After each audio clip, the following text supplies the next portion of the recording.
Hello everybody, आज हम बात करते हैं एक और करंट की इम्पोर्टेंट न्यूज़ की। खबर क्या है, किसी उत्पाद को जीआई टैग क्यों दिया जाता है, इससे क्या लाभ मिलता है। अभी हाल ही में कुमकोनम पान के पत्ते और थोवलाई फूल की माला को जीआई टैग का खिताब मिला है। क्या है इसकी खासियत, आगे हम इसके बारे में चर्चा करेंगे। चर्चा में क्यों है। तमिलनाडु के कुमकोनम के विशेष दिल के आकार वाले पान के पत्ते को जीआई टैग का खिताब मिला है। इसके साथ ही जो थोवलाई फूलों की माला है उसे भी जीआई टैग का खिताब दिया गया है। इससे पहले भी देश के अलग अलग राज्यों की कई प्रसिद्ध खाद्य और जो हैंडक्राफ्ट्स की ऐसी कई वस्तुएं हैं जिन्हें जीआई टैग का खिताब मिला हुआ है। क्या है कुमकोनम पान पत्ता थुवलोई फूलों की माला, जिससे जो है दुकानदारों के व्यापार को बढ़ावा मिल सकता है। कावेरी नदी घाटी में और पापनासम, कुमकोनम और राजगिरी के क्षेत्र में इसकी खेती होती है। इसकी जो है प्रसिद्धि का यह कारण है क्योंकि इसमें अनोखा स्वाद और सुगंध है। इससे वहाँ के जो जीआई टैग मिला है, वहाँ के जो लोग हैं उन्हें ज़्यादातर जो जीआई टैग है उसके फायदे के बारे में नहीं पता है, परंतु अब जीआई टैग मिलने के बाद जो वहाँ के दुकानदार हैं उनके व्यापार को बढ़ावा देने में और बढ़ावा मिलने की उम्मीद है। थावलाई फूलों की माला भी जो है उसे जीआई टैग मिला है। यह दक्षिण तमिल और केरल में प्रसिद्ध है। यह सफ़ेद लाल हरे फूलों से बनी होती है। यह जो है एक सजावटी माला होती है। इसे चटाई के आकार की शैली बनाने में भी तैयार किया जाता है। जो है इसकी जो खासियत है वो फूलों के आभूषण और शिल्प कला में भी ये अपनी विशेष पहचान रखती है। अब हम बात करते हैं जीआई टैग की। क्या है जीआई टैग।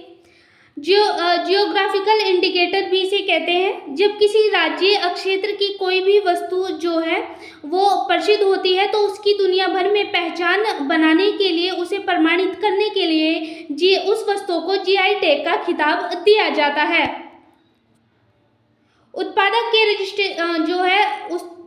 के रजिस्ट्रीकरण और संरक्षण को लेकर 1999 में इसके लिए एक अधिनियम आया था।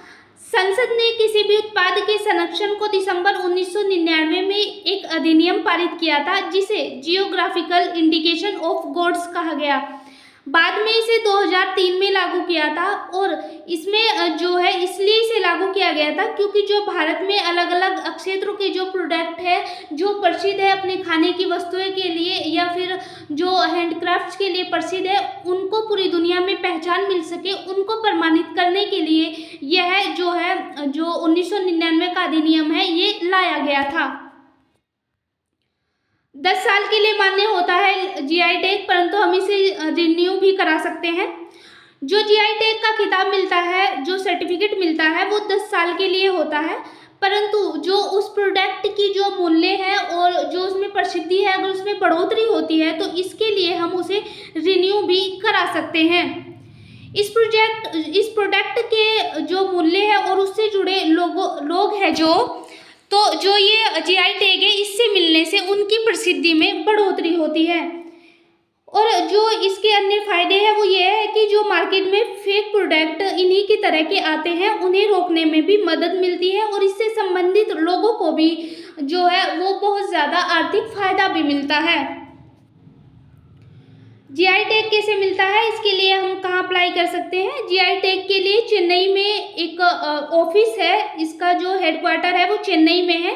Controller general of patents designs and trademarks CGPTTM, इसका ऑफिस चेन्नई हेडक्वार्टर में है और जिसकी संस्था है जो भी क्षेत्र जो राज्य हैं और उनमें जो प्रसिद्ध की जो वस्तुएं हैं उनके जो उत्पादक करता है उनके द्वारा एक जो है संगठन को अप्लाई किया जाता है और इसके लिए हम सरकारी आवेदन भी कर सकते हैं और इस एप्लीकेशन को बाद में यह संस्था जो जिसका हेडक्वार्टर चेन्नई में है इस एप्लीकेशन पर जो है वो उसके जो राज्य है वहाँ पे जो यह दावा कर रही है कि हमारी जो प्रोडक्ट है वो प्रसिद्ध है तो इसके लिए यह छानबीन करती है और छानबीन करने के बाद ही यही संस्था उस प्रोडक्ट को जीआई टैग का खिताब दिलाने में मदद करती है।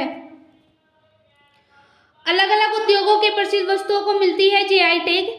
हैंडीक्राफ्ट्स, बनारस की साड़ी, महाराष्ट्र सोलापुर की चादर, कर्नाटक का मैसूर सिल्क और तमिलनाडु के जो कांचीपुरम सिल्क की जो साड़ियाँ हैं उन्हें जीआई टैग का खिताब मिला हुआ है।